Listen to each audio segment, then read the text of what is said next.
Voici l'histoire de trois petits écolos. Ces trois-là sont de vrais amoureux de la nature. Ils ont donc décidé un beau jour de construire chacun une demeure qui ne pollue pas. Rien qu'en matériaux écologiques et un poêle à bois pour le chauffage. Le premier s'appelle François. Il a fait sa maison avec des bottes de paille. Oui, des bottes de paille, oui, oui. François a d'abord fait construire une charpente en bois et a ensuite rempli les murs avec de la paille. Bon, alors là, faut pas voir le bazar, hein. Vous regardez pas, vous regardez là-haut. C'est là-haut que c'est important.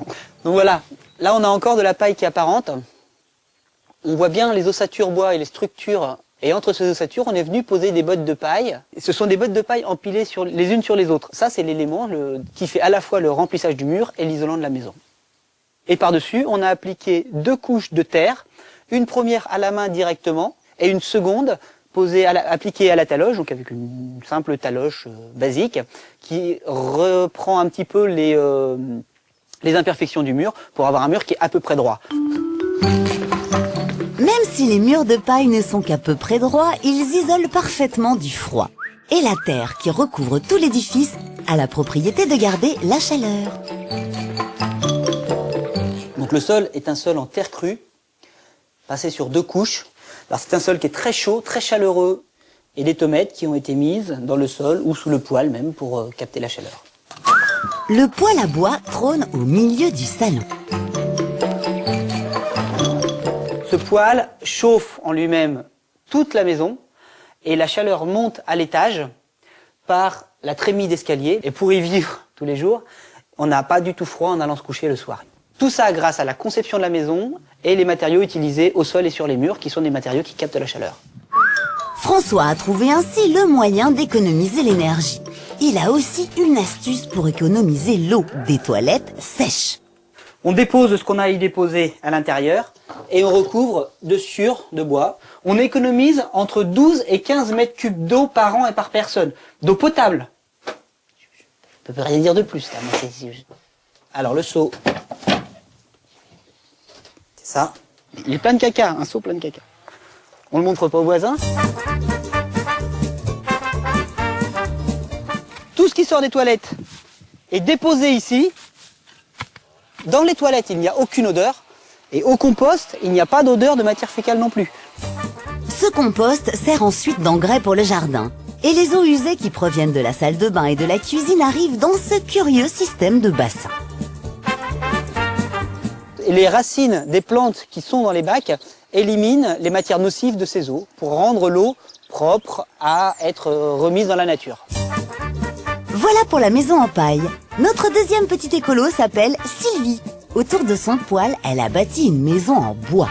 Ce matériau naturel et isolant lui permet de faire des économies d'énergie. Alors ma maison, elle est construite en bois, donc tout est ossature bois, bardage bois, intérieur, extérieur. Les poutres centrales sont en Douglas. C'est un bois qui est plus solide parce que ce sont des poutres qui ont une très très grande portée. Le bardage est en sapin du Nord. Mon idée c'était ça depuis que j'ai fait un voyage au Canada et que je suis tombée folle amoureuse des maisons en bois. C'est un matériau naturel qui est facile à chauffer, qui ne conserve pas les odeurs. Donc ce qui est bien, comme j'ai un gros chien, c'est quand même pratique. Voilà, j'ai eu ma maison en pierre, j'ai eu ma maison en parpaing aussi. Donc maintenant on change et on reste dans l'authentique, dans le naturel. Voilà pour la maison en cèdre et en sapin. Le troisième petit écolo est à la retraite. Avec sa femme, ils ont fait construire une maison en briques.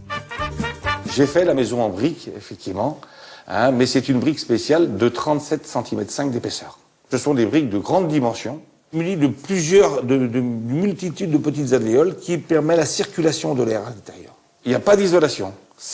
L'isolation, c'est l'air qui est transporté à l'intérieur de la brique qui permet de faire l'isolation. Roger se chauffe aussi grâce à un poêle à bois et il a investi dans plusieurs équipements. Alors ce qu'on a rajouté, c'est les panneaux photovoltaïques qui, eux, produisent de l'électricité. Hein. Puis aussi des panneaux solaires pour chauffer l'eau. Il est très agréable en plein mois de janvier de prendre une eau chaude gratuite à chaque fois qu'on a du soleil. L'eau pour les toilettes, pour les machines à laver et pour l'arrosage est gratuite. car ce sont les eaux de pluie qui sont récupérées dans cette cuve enterrée dans le jardin. Je vais même vous montrer comment est-ce que je regarde la capacité de ma cuve. J'ai fait un petit trou dans le haut et j'ai ma jauge qui va me donner la quantité d'eau que j'ai actuellement dans ma cuve. Et vous voyez la graduation 4,2. Donc je suis à 4 mètres cubes actuellement. Une règle fait maison, mais qui ne tombe jamais en panne. Roger aime la nature, bien sûr, mais il espère bien faire des économies avec tous ces équipements écolos. Et c'est ce qui m'intéressait, parce que je trouve que le terme écologique est très proche de économiste ou économe. Le loup aura beau souffler, ces 3 maisons ne s'envoleront pas. De plus, lorsque nos petits écolos utilisent 4 stères de bois pour se chauffer, c'est 1 tonne de pétrole économisée et 2,5 tonnes de CO2 qui ne sont pas rejetées dans l'atmosphère.